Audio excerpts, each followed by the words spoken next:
আমি এবং সংশ্লিষ্ট দপ্তরের মাননীয় মন্ত্রী সিএস এফএস এবং অন্য আধিকারিকদের উপস্থিতিতে অগ্নিমিত্রা পাল এবং আমি একটি ফর্ম পাবলিশ করব, যেই ফর্ম অন্নপূর্ণা যোজনায় ফিল আপ করতে হবে এবং আমরা কালকেই বিস্তারিত বলবো।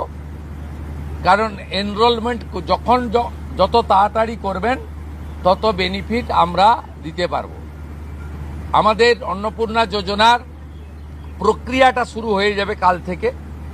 যেমন যেমন ফর্ম ফিল আপ হবে তেমন তেমন ৩,০০০ টাকা ট্রান্সফারও শুরু হয়ে যাবে।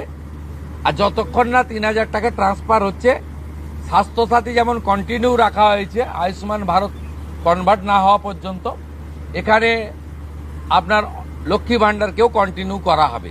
বিস্তারিত কালকে আপনারা জানতে পারবেন। ফর্মের কপিও আপনারা কালকে পাবেন। অফলাইন অনলাইন অবশ্যই থাকবে, শুধু পাবলিকের উপরে ছেড়ে দেওয়া হবে না।